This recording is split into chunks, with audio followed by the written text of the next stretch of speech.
materi kita hari ini itu banyak yang nanti menyinggung masalah psikologi. Saya mundur lagi kan, terangin lagi masalah framing. Kita masuk pada behavior economic, jadi perilaku ya. Karena banyak kasus nanti ditemukan hal-hal yang secara naral atau rasio kita itu akan sulit kita pahami, tapi bisa dibantu dengan psikologi dalam menjelaskannya. Jadi model yang kita bangun selama ini di perkuliahan itu adalah model-model yang bentuknya penyederhanaan saja, ya. Jadi belum rumit ya. Nah, kalau kalian tertarik dengan bidang ini, nanti coba silahkan didalami. Karena ini di kampus-kampus lain ya, kampus top ini biasanya menjadi primadona juga ya.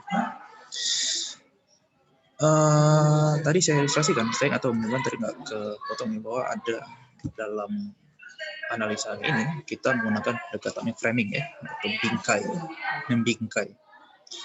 Karena banyak kasus pilihan itu banyak kurangnya itu dipengaruhi oleh bagaimana bingkai itu dibangun. Nah, tadi saya ceritakan ada kasus misalnya celana jin ya, celana jin robek. Kalau celana jin itu robek dan kita jual di toko biasa saja ya, toko pakaian biasa, itu mungkin dijualnya mungkin harga 50.000 100.000 ya, tidak terlalu mahal. Tapi kalau seandainya celana jin robek itu dijual ya, taruh di mall mewah itu bisa 500 sampai 1 juta lebih gitu. Itu bagaimana bingkai itu mempengaruhi. Ada yang jokes lucu juga kan, kalau es teh gitu kan dijual dengan bahasa Indonesia itu lebih murah, tapi kalau di framing dengan bahasa asing itu kan harga jadi naik kan. Atau kalau makan di warteg atau apa gitu ya, es teh mungkin harga murah gitu kan gelas biasa, tapi kalau di mall atau di restoran mahal dia kan sama es teh tapi di bingkai kita kasih kemasan yang bagus dan seterusnya, itu harga jadi naik. Itulah contoh bagaimana ya framing itu atau bingkai kemasan itu bisa mempengaruhi consumer choice. Begitu juga dengan dalam jurnalis ya. Saya mengilustrasikan ada kasus dulu waktu itu misalnya Uni Soviet tuh perang sama Amerika. Uni Soviet itu kan negaranya banyak ya, termasuk kalau kita tahu tuh salah satu yang di Muslim imam yang menjadi apa ya, bisa dikatakan imam besarnya juga lah ya, rawi hadis yang Imam Bukhari itu asal dari Bukhara. Bukhara itu daerahnya bukan Arab, itu daerah Uni Soviet itu. Daerah Kazakhstan itu. Itulah Imam Bukhari ya, kelahiran di sana. Nah, negara-negara Islam Uni Soviet itu ada Afghanistan, Kazakhstan, seterusnya itu. Afghanistan perang dulu dengan Uni Soviet. Itu di framing oleh Amerika dengan berita bahwa mujahid perang melawan Uni Soviet. Nah, itu negara-negara Muslim itu mendukung semua tuh, karena kesannya kan mujahid gitu, dan dilihat ini Islam yang lagi perang. Tapi pas Amerika udah berhasil menyeruntuhkan Uni Soviet, Amerika perang juga tuh sama Afghanistan kan, sama Bin Laden juga sana. Nah, itu statementnya bukan lagi mujahid, tapi framing medianya adalah teroris gitu. Itu contoh ya bagaimana media memframing. Nah, kalian juga kemarin kemakan juga kan masalah politik, framing tokoh-tokoh presiden ini. Mana yang cocok bagi kalian akhirnya di framing. Ya politik akan seperti itu. Jadi bagaimana mungkin pencitraan lah kalau bahasa keren sekarang ya, mencitrakan dia sebagai apakah dia orang yang merakyat atau dia orang yang apa, itu kan bisa di framing dengan media. Itu akan mempengaruhi choice pilihan. Ini ada contoh, ada satu dilema ya, kita sebut suatu wabah ya. Atau bisa ini relevan dengan kasus sekarang, COVID misalnya. Ini ada contoh, kita menemukan misalnya ada 600 orang kena COVID ya. Terus kita lakukan satu pengobatan gitu. Ya, pengobatan. Ada dua pengobatan ya kita temukan misalnya. Pengobatan pertama itu menyatakan ya bahwa dia bisa menyelamatkan 200 orang dengan pasti. Ya, dengan obat A itu bisa dengan pasti menyelamatkan 200 orang. Sorry, kepotong nggak suara saya? Suara saya cukup jelas? Suara saya cukup jelas? Jelas ya? Oke. Jelas, Pak. Tidak jelas nanti kabarin ya. Biar Jelas, saya, Pak. karena unstabil tadi katanya. Kalau tidak jelas nanti saya pindah. Nanti chat aja di WA ya kalau seandainya suara saya tidak jelas. Oke. Obat pertama itu tadi saya katakan ya, dan ada 600 orang kena COVID lah. Terus dikasih vaksin lah ya, kita gampang ini vaksin A misalnya, itu bisa menyelamatkan dengan pasti 200 orang. Ya, certain dengan pastinya 200 orang selamat. Sedangkan obat B ya, dengan cara pengobatan B itu hanya memiliki kesempatan menyelamatkan 1/3 saja. Sedangkan 2/3 yang itu tidak bisa diselamatkan atau meninggal ya. Jadi obat A itu bisa 200 orang dengan pasti bisa selamat, sedangkan obat B itu hanya punya kesempatan menyelamatkan 1/3 saja, sedangkan 2/3 tidak bisa diselamatkan. Ya. Nah, kira-kira kalau kalian sebagai pemangku kebijakan, kalian milih obat A atau obat B?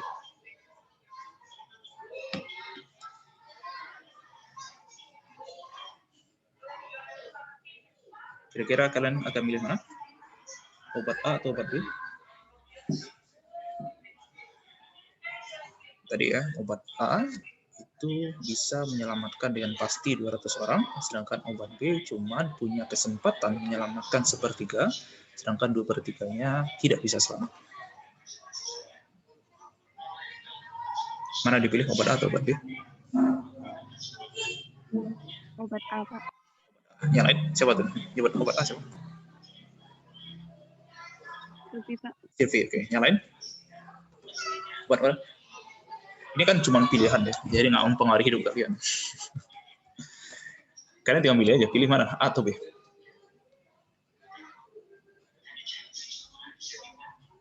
Selain Silvi ada punya pendapat? 1/3-nya itu berapa orang, Pak? 1/3 dari 600 orang kasusnya kena tadi.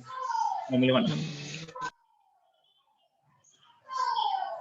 Obat A atau obat B?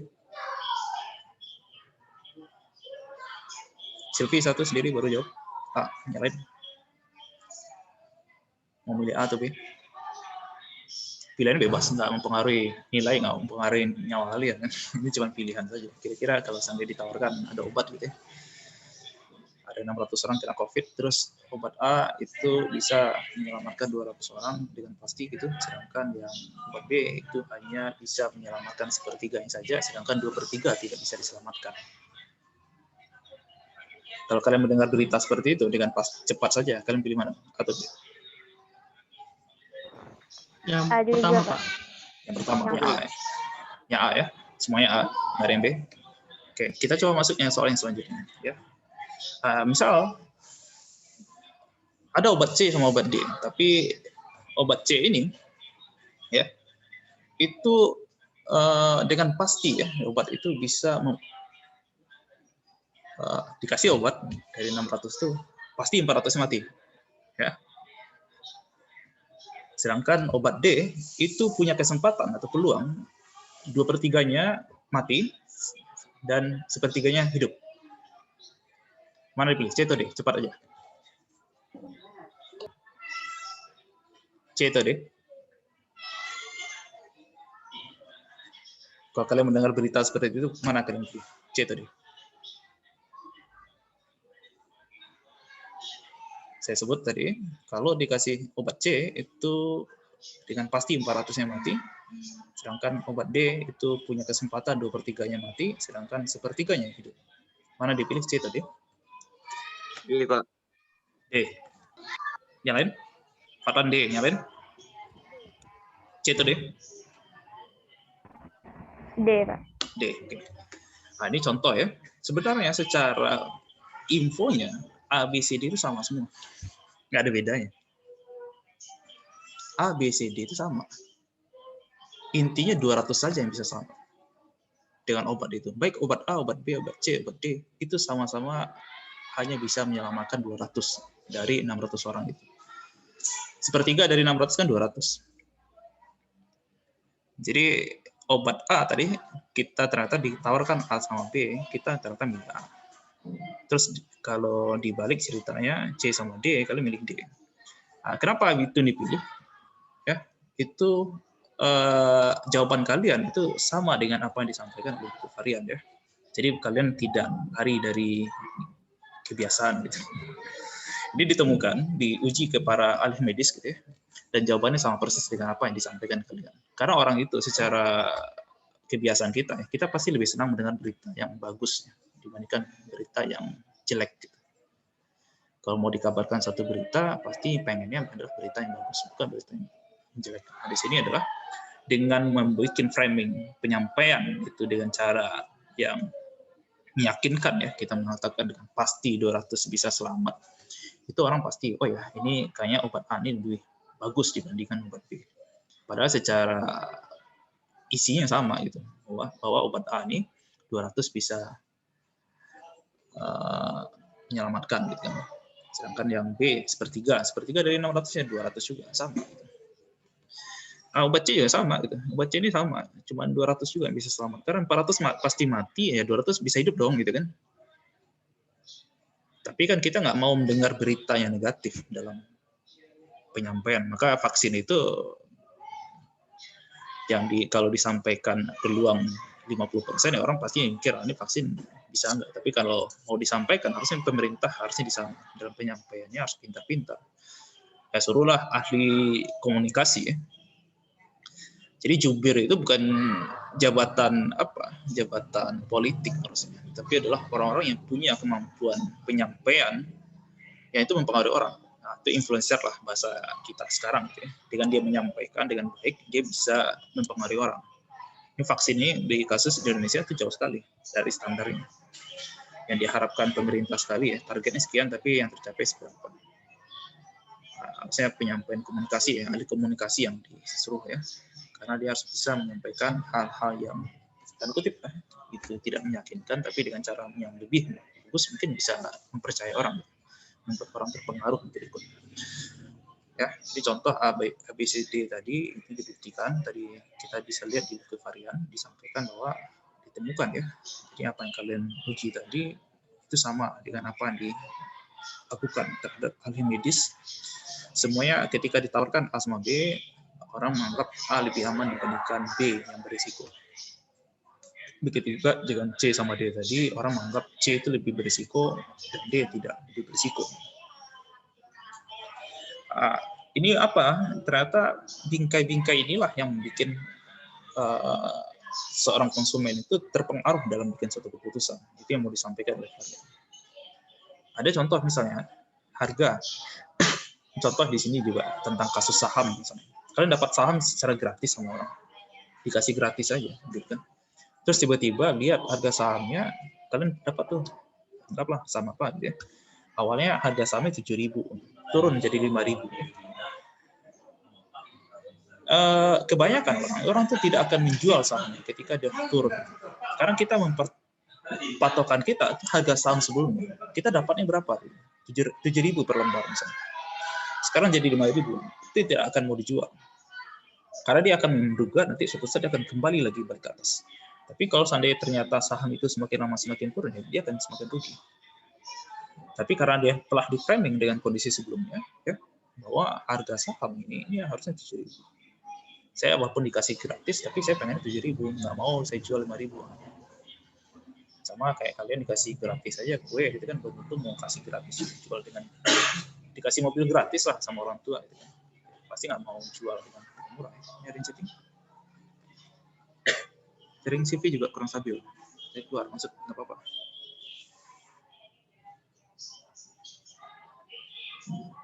Ini masalah jaringan nggak apa-apa lah. Tahu masalah badai ini spesialnya. Oke, lanjut.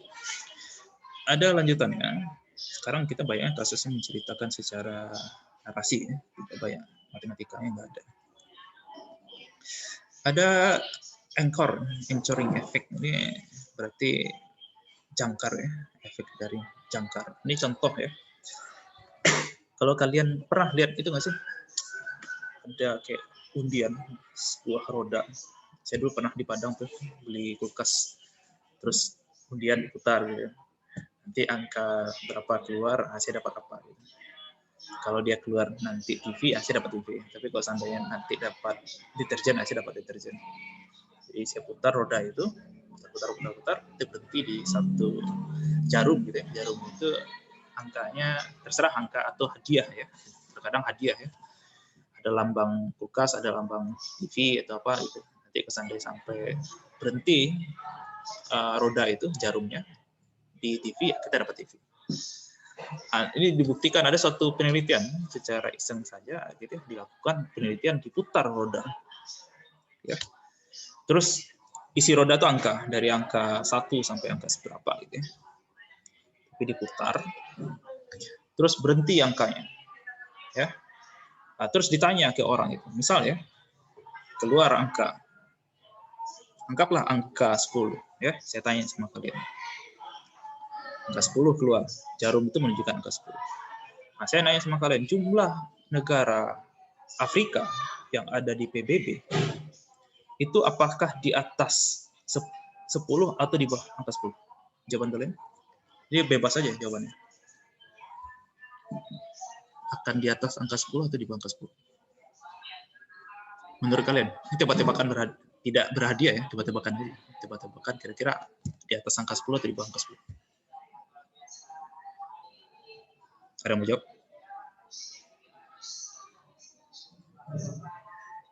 Gak usah di Google lah, gak usah di Google. Gak usah di Google, langsung aja. Kira-kira berapa? Di atas 10 atau di bawah 10? Jumlah negara Afrika yang ada di PBB. Di atas atau di bawah 10? Meli mau jawab, silakan. Tebakan Di saja. bawah kayaknya. Di atas 10 kayaknya. Di bawah 10, Ricky di bawah 10. Oke, nah, itu pilihan, nggak ada masalah. Nah, sekarang kira-kira berapa pastinya? Meli berapa? Ricky berapa? Meli berapa? Kalau 10, di atas 10 berapa? 11. 11. Ricky berapa? Kalau di bawah 10 berapa? 7. 7. Nah, coba angkanya nggak jauh dari angka 10. Ricky berani angka 7. Meli lebih dekat angka 11. Padahal angka tadi jarum itu secara acak aja diputar. Kita mutar roda itu secara acak. Keluar angka 10 itu juga secara random. Bukanlah dugaan pastinya, itu terbukti juga. Ini dibuktikan ya. Kalian diputar satu roda. Ternyata Meli akhirnya terpengaruh di angka 10 tadi. Kayaknya di atasnya 10 nggak jadi angka 10 lah, 11 lah. Ricky juga mikir kan, wah kayak di bawah 10 nggak jadi angka 10 lah, 7 lah gitu. Yang jaraknya nggak terlalu jauh besar kan. Nggak ada yang berani pakai angka 20, Meli nggak berani pakai angka 20, Ricky nggak berani pakai angka 5 gitu. Nah, itu contoh bagiannya psikologi. Kita telah dibangun dengan informasi yang saya berikan tadi. Ternyata informasi ini mempengaruhi kita dalam membuat suatu keputusan berapa angkanya. Jadi ini kata siapa? Kata si Varian, terkadang informasi itu yang membuat kita menjadi suatu hal yang kacau dalam bikin suatu keputusan. Tapi rasional sih gitu. Itu memang secara psikologi bisa diakui lah gitu. Ternyata dengan saya kasih angka itu kalian ada contoh lain. Contoh ya. Misal ya, ada satu minuman yang sangat mahal. Jadi kita jual dengan harga dolar. Ya. Saya suka ujiannya kan pakai nomor BP kan. Pakai nomor BP gitu. Misal ya, atau pakai nomor BPJS kalian, kelasan ada nomor BPJS. Gitu. Ada satu minuman. Apakah kalian bersedia? Ya, pertanyaan pertama. Membayar minuman mahal ini ya dengan dolar ya, itu sama dengan 2 angka di belakang nomor BPJS kalian misalnya. Misal contoh, kalau seandainya nomor BPJS kalian itu di belakangnya 29, nah kalian cukup membayar minuman itu setara dengan $29. Ya. Jadi kalau seandainya saya kasih minum, kalian buka kartu atau KTP, dompet kalian, terus kalian cek di dompet kalian buka kartu BPJS-nya, gitu kan. Kalau seandainya 2 angka di belakangnya itu sekian keluar angkanya, anggaplah 29 gitu ya, 29, maka kalian cukup membayar minuman ini seharga $29. Oke. Udah ada yang cek buku nomor atau nomor BP lah. Nomor BP kayaknya nggak terlalu besar tuh ya. Ada yang pernah 60 enggak ya? Ada nomor BP sampai 60 enggak? Berapa tertinggi nomor BP? 30. 14, Pak. 14 tertinggi? Enggak sampai 50. Enggak, Pak. Berapa tertinggi? 22 paling tinggi, Pak. 22 tertinggi ya, nggak salah nomor BP lah. Nomor KTP lah kok enggak? 2 nomor KTP. Ya, bisa buka KTP kalian ya, nomor KTP. 2 angka terakhir itu yang jadi harganya. Misal tadi, kalau seandainya 29, kalian cukup membayar 29. Ya, sekarang saya nanya sama kalian, yang punya nomor KTP-nya belakangnya 50 ada? Jadi yang nomor KTP 50, coba angkat tangan dulu. Siapa ada? Nomor KTP belakangnya, digitnya, 2 digit belakang. Yang 50. Ada? Tapi kayak nggak ada ya. Kalau yang KTP dia nggak sampai digit. Ya, kecil. KTP digitnya kecil ya. BPJS kan nggak juga ya.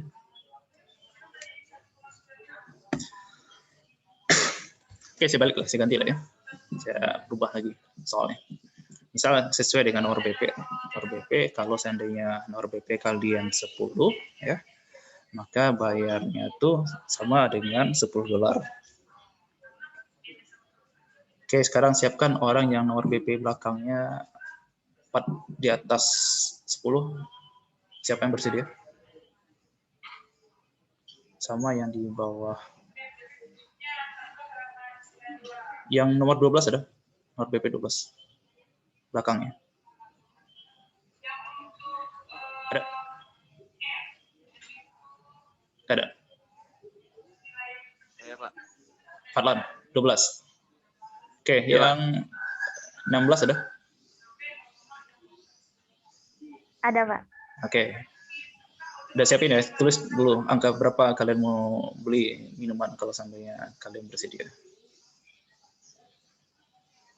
Angka tertinggi yang kalian bersedia bayarnya. Kalau harganya nggak tahu ya, harga minuman nggak tahu. Kira-kira berapa, Fadlan berapa bersedia membayar minuman itu, Meli berapa? Udah, sekarang saya tanya, Meli berapa? 5, Pak. Fadlan? 1, Pak. 1. Wah, ini jauh sekali. Kenapa 1? Kenapa 5? Karena minuman itu nggak bermanfaat, Pak. Ini kan minuman mahal sekali. Bagi saya nggak bermanfaat, Pak. Ini minuman mahal ya, minuman mahal. Tapi ternyata kalian masak harganya di bawah itu. Karena saya pakai angka 10. Kalian mikir angka 10, berarti harusnya di bawah angka 10 dong. Nggak rugi saya. Itu juga terbukti ya. Ini contoh ada kasus mahasiswa MBA kata si Varian di uji gitu ya. Kalau disebut, apakah kalian bersedia membeli minuman ini sama dengan nomor 2 digit di belakang kalian? Gitu. Kalau seandainya nomor digit kalian 29, maka kalian cukup membayar seharga 29. Ya atau tidak? Gitu. Terus setelah itu ditanya, kira-kira berapa angka maksimum yang kalian bersedia bayar? Orang memikir angka 29 itu, dia akan memikir pasti di bawah 29. Nah, jadi kalian terpasang jaring kalian telah terpaku. Fadlan sama Meli terpaku. Wah, harusnya 10 dong, nggak mungkin di bawah. Nggak mungkin di atas 10. Nah, sama juga, ternyata dalam kasus ini ditemukan bahwa orang itu akan memasang angkanya, ternyata itu di bawah yang disampaikan oleh soal tadi sebelumnya. Jadi soal sebelum itu mempengaruhi jawaban untuk orang yang keputusan dia yang kedua. Gara-gara disebutkan, apakah kalian bersedia kalau seandainya angka digitnya 29, kalian cukup membayar dengan 29. Sama juga nih tadi, kalau seandainya angkanya 10, maka cukup membayar angka 10. Akhirnya Farlan mikir, saya harus masang angka di bawah itu. Meli juga harus mikir, saya harus masang di bawah angka 10. Itu bagaimana ya orang-orang psikologi ya,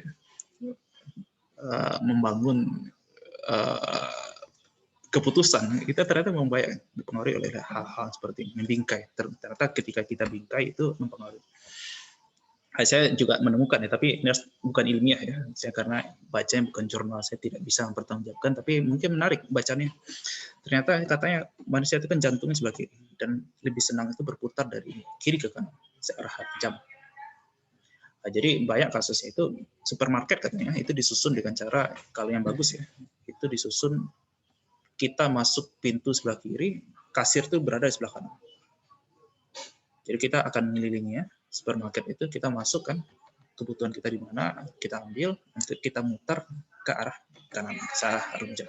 Itu akan lebih banyak belanjanya dibandingkan orang yang dari kanan ke kiri. Nah, kebanyakan kalau kita salaman ke nikahan juga kayak gitu kan. Nikahan kan berada dari sisi sebelah kiri, kalau kita datang kondangan gitu kan, nanti turunnya di sebelah kanan. Gitu. Nah, itu juga dipakai ternyata dalam psikologi. Sama juga ya, orang-orang jualan di supermarket itu banyak pakai psikologi juga tuh katanya. Makanan yang mahal dan itu akan menguras duit konsumennya. Kalau dia punya anak, itu akan ditaruh di meja kasir, persis di bawah mata anaknya. Makanya ada yang telur-telur itu yang mahal jadi hal yang diprotes emak-emak di mana ya. Karena telurnya apa tuh yang coklat itu Kinder Joy, Pak. Kinder Joy ya. Itu mahal sekali tapi diprotes sampai dibikin petisi sama emak-emak untuk dilarang dijual di meja kasir. Karena di persis di meja kasir. Emak-emaknya mau belanja sedikit tapi persis pas dia mau bayar di kasir, anaknya melihat di depan matanya. Persis setinggi mata anak. Akhirnya belanja. Ada juga kalau yang supermarket bagus tuh biasanya kebutuhan minuman itu taruh di belakang. Katanya gitu. Ada orang haus mau belanja, tapi pas dia jalan itu beli cemilan kan, akhirnya ambil cemilannya, ambil minuman. Awalnya cuma mau beli minuman. Nah, itu psikologi lagi ya. Jadi kalau mau didalami silahkan. Jadi psikologi konsumen itu bisa dipengaruhi. Sama kayak cewek dulu kan kayak cewek berkilau muka itu. Kita anggap kotor ya, berminyak gitu. Mukanya berminyak. Tapi kalau sekarang kayaknya glowing itu indikasi cantik sekarang. Cewek kalau nggak glowing, putih glowing, itu nggak cantik gitu. Nah, ternyata framing iklan itu berhasil. Kita bikin satu iklan. Contoh Indonesia, berapa banyak cewek yang putih. Itu kan Indonesia nggak ada yang kulitnya putih. Tapi kita membuat framing bahwa cewek cantik itu ukuran adalah rambut lurus dan kulit putih. Gitu kan. Karena jualnya itu banyak sampo, bagaimana, dan seterusnya. Itu berarti berhasil ya, si produsen mempengaruhi konsumennya untuk beli barang itu. Oke, kita lanjut. Ada yang lain tentang kasus yang marketing ini, pembungkusan ini ya. Contoh, ini ada seorang profesor dengan baik hati ya, kepada mahasiswanya gitu. Menawarkan membawa cemilan ya. Ada cemilan yang paling enak sekali sampai yang biasa saja gitu kan.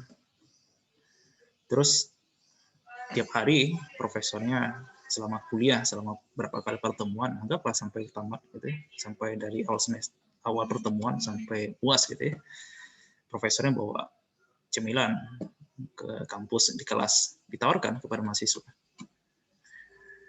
Ternyata hasil temuan itu menarik dari profesor ini bahwa mahasiswa itu mengambil tidak selalu yang paling enak selalu diambil.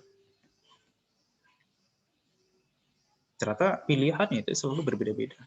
Ya, banyak orang sama aja. Kalian kalau dikasih makanan paling enak, KFC lah anggap. Kalau atau yang di apa yang enak, steak. Kalau yang hobi makan steak, oke lah, kasih steak gitu ya, steak misalnya, sirloin itu, kasih gitu kan, tiap hari makan itu aja sampai sebulan. Kira-kira apa yang terjadi?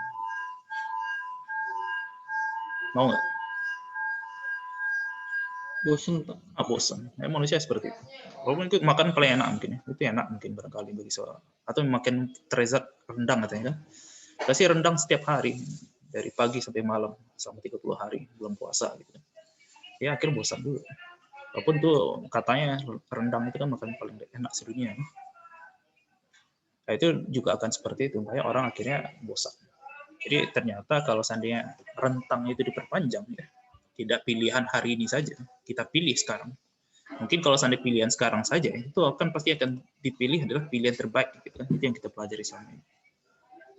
Kalau dikasih makanan ayam, rendang, dan seterusnya, orang akan milih yang paling enak begitu. Oh, rendang. Tapi kalau dipanjangkan waktunya selama 30 hari, itu kan pilihan itu nggak akan seperti itu. Jadi yang kita pelajari transitivity dan seterusnya, yang sebelum-sebelumnya, itu kalau seandainya kita perpanjang,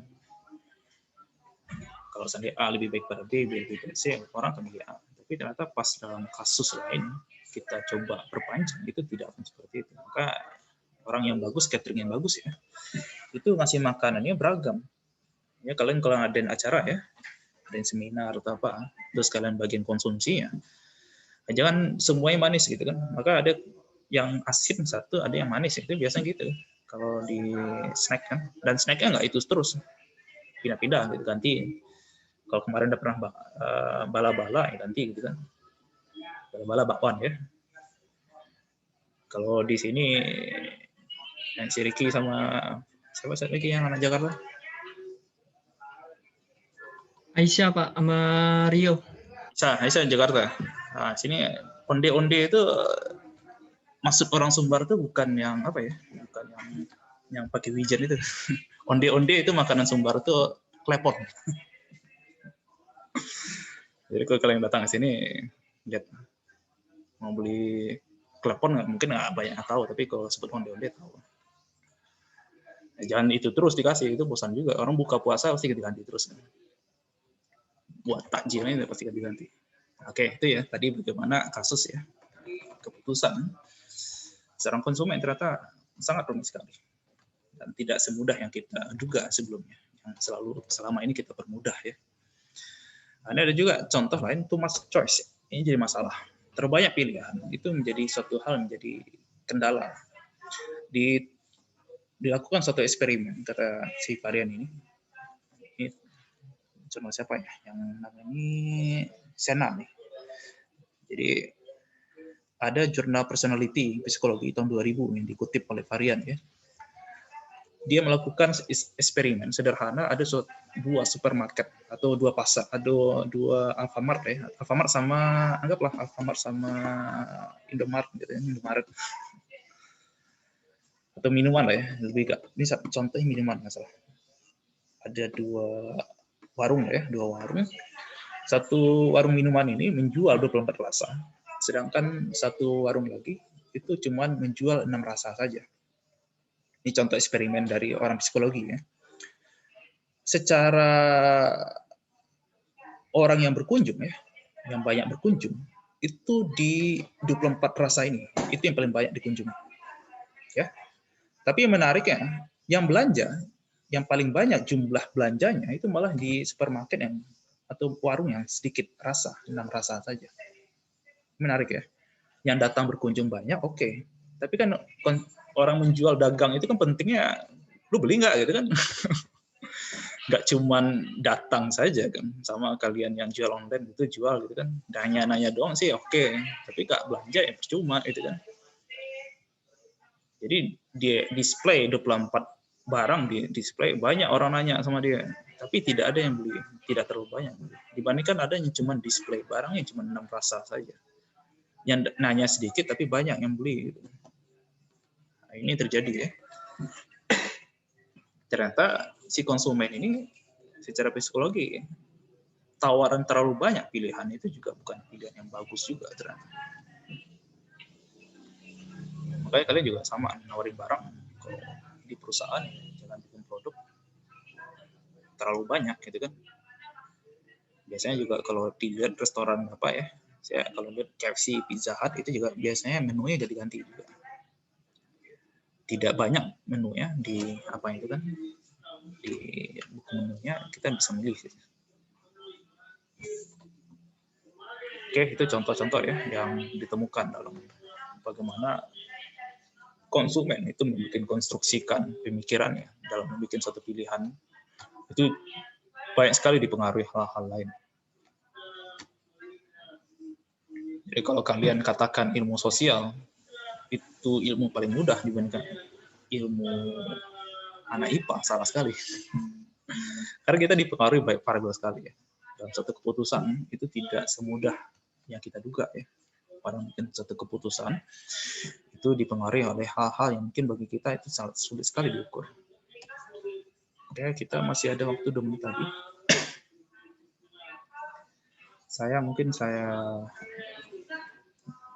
Apakah saya terangkan dulu atau nanti kita masuk ke link selanjutnya ya? Saya break dulu ya. Kita break nanti setengah 12 kita mulai. Karena hari ini saya baiknya domain saja ya. Jam setengah 12 kita mulai.